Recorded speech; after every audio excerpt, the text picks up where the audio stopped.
నమస్తే welcome to one TV special focus. రాష్ట్రంలో కాంగ్రెస్ ప్రభుత్వం ఏర్పడి ఏడాది పూర్తవుతున్న నేపథ్యంలో డిసెంబర్ 1 నుండి 9 వరకు ప్రజాపాలన విజయోత్సవాలు నిర్వహించాలని సీఎం రేవంత్ రెడ్డి పిలుపునిచ్చారు. ప్రజాపాలన విజయోత్సవాల నిర్వహణ ఏర్పాట్లపై ముఖ్యమంత్రి సచివాలయంలో మంత్రులు ఉన్నతాధికారుల సమావేశంలో సమీక్షించారు. ఈ సందర్భంగా అన్ని వర్గాల ప్రజలను విజయోత్సవాల్లో భాగస్వామ్యం చేయాలని అధికారులను ఆదేశించారు. దీనికోసం ఘనంగా ఏర్పాట్లు చేయాలని సూచించారు. తొలి ఏడాదిలో ప్రభుత్వం సాధించిన విజయాలతో పాటు భవిష్యత్తులో చేపట్టబోయే కార్యక్రమాల ప్రణాళికను ప్రజలకు వివరించాలని చెప్పారు. ఈ వరంగల్ కార్పొరేషన్ కి మేయర్ గా కూడా ఆడబిడ్డనే ఉన్నది. ఇలా చెప్పుకుంటూ వెళ్తే ఈరోజు ఇందిరమ్మ జయంతి సందర్భంగా ఈ వేదిక మొత్తం వేదిక మీదనే కాదు, వేదిక ముందు కూడా వేలాది మంది ఆడబిడ్డలే ఇది ఆడబిడ్డల రాజ్యం అని ధైర్యంగా చెప్పుకునే అవకాశం ఈ ప్రభుత్వం మాది, మా అధికారం నడుస్తుంది అని ఆడబిడ్డలు గుండె ధైర్యంతో మాట్లాడే అవకాశం ఇవాళ ఇక్కడికి వచ్చింది. ఉదయం ఈరోజు నేను స్వయం సహాయక సంఘాలకు సంబంధించిన ఆడబిడ్డల స్టాల్స్ నేను చూస్తే పెద్ద పెద్ద పారిశ్రామికవేత్తల కంటే ఒకప్పుడు పారిశ్రామికవేత్తలు అంటే టాటాలు, బిర్లాలు, ఆ తర్వాత అదానీ, అంబానీలో గురించి విన్నాం.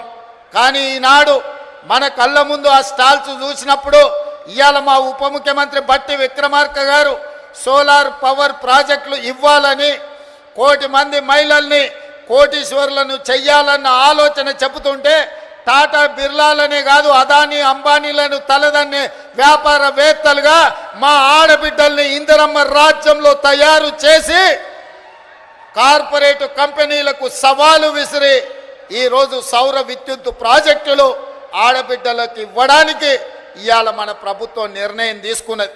నేను అడుగుతున్న 10 సంవత్సరాలు అధికారంలో ఉన్న వాళ్ళను, నిన్న మొన్న టీవీలలో చూస్తున్నా మా నాయని రాజేందర్ రెడ్డితో ఒక ఆయన వాదిస్తున్నాడు, మేం చేసిందేదో మీరు వచ్చి టెంకాయ కొడుతురని. నేను ఆ పెద్ద మనిషికి చెప్పదలుచుకున్నా, కాళోజీ కళాక్షేత్రం కట్టడానికి 10 సంవత్సరాలైనా పూర్తి చేయడానికి మీకు చేతులు రాలేదు అని అంటే ఈరోజు మీ బుద్ధి ఏందో, మీ ఉద్దేశం ఏందో ఇవాళ స్పష్టంగా అర్థమైంది. మీ చేతగాని తనం వల్ల మీరు దద్దమ్మలు కాబట్టే కాళోజీ కళాక్షేత్రాన్ని మీరు పూర్తి చేయలేదు కాబట్టే కాళోజీ కళాక్షేత్రాన్ని పూర్తి చెయ్యాలి అని నాయని రాజేందర్ రెడ్డి 50 సార్లు హైదరాబాద్కు వచ్చి సచివాలయంలో కూర్చొని ఇన్ఛార్జ్ మంత్రి శ్రీనివాస్ రెడ్డి గారితో చర్చించి ఈరోజు బట్టి విక్రమార్క గారితో 45 కోట్ల రూపాయలు ఒక్కటే విడతలో విడుదల చేయించి ఈరోజు కాళోజీ కళాక్షేత్రాన్ని మనం పూర్తి చేసుకోవడం జరిగింది.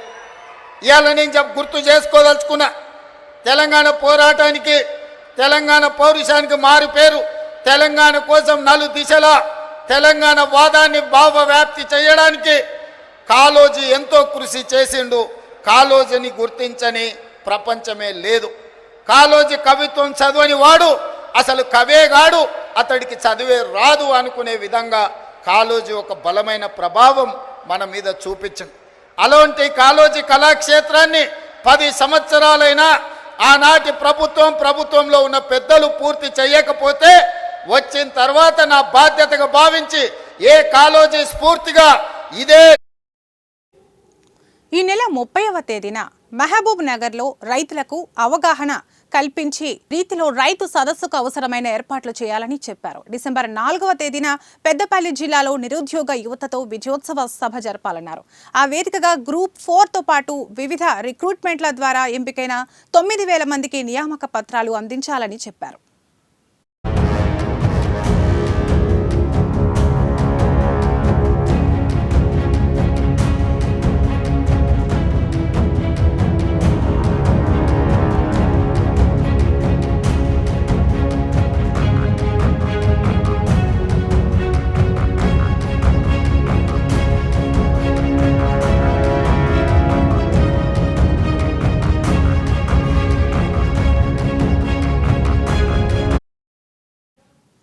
డిసెంబర్ 1వ తేదీ నుండి శాఖల వారీగా నిర్దేశించిన మేరకు వివిధ అభివృద్ధి కార్యక్రమాలతో పాటు శంకుస్థాపనలు, ప్రారంభోత్సవాలు ఈ వారం రోజుల్లో జరిగేలా ప్రణాళికను రూపొందించాలని అన్నారు. తొలి ఏడాదిలో చేపట్టిన కార్యక్రమాల ప్రగతి నివేదికతో పాటు భవిష్యత్తు ప్రణాళికను ప్రజల ముందు ఆవిష్కరించాలని ఆదేశించారు.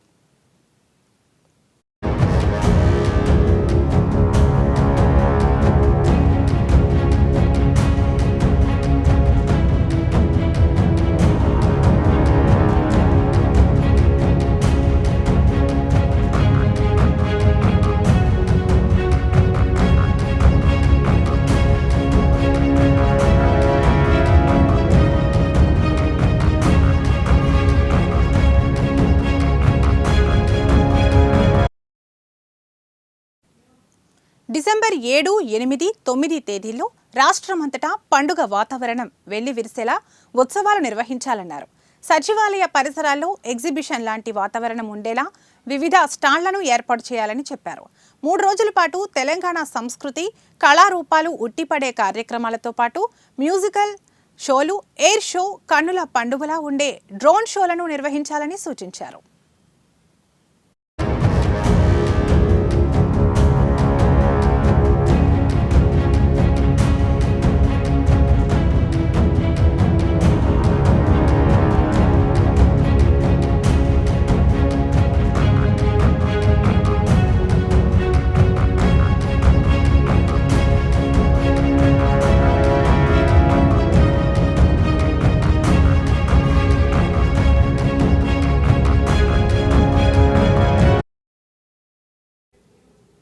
అన్ని పాఠశాలలు, హాస్టళ్లు, కాలేజీల్లోనూ ప్రజాపాలన విజయోత్సవ వేడుకలు నిర్వహించాలని చెప్పారు.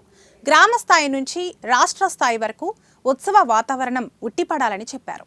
డిసెంబర్ 9న సచివాలయ ముఖద్వారం ఎదుట తెలంగాణ తల్లి విగ్రహాన్ని ఆవిష్కరించాలని ఆదేశించారు.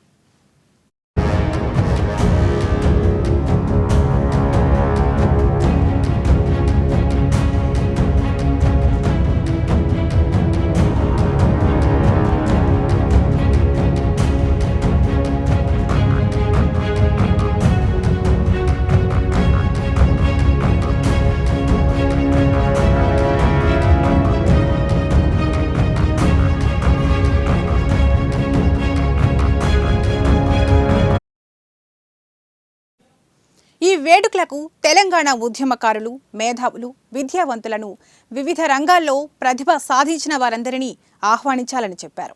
ప్రతి నియోజకవర్గానికి 1000 మంది చొప్పున మహిళా శక్తి ప్రతినిధులను ఆహ్వానించి 1,00,000 మంది తెలంగాణ తల్లుల సమక్షంలో తెలంగాణ తల్లి విగ్రహాన్ని ఆవిష్కరించేందుకు ఏర్పాట్లు చేయాలని ఆదేశించారు. డిసెంబర్ 7 నుంచి 9 వరకు హైదరాబాద్ నగరంలో జరిగే ఉత్సవాల సందర్భంగా నగరంలో ట్రాఫిక్ ఇబ్బంది లేకుండా పోలీసులు తగిన చర్యలు చేపట్టాలన్నారు.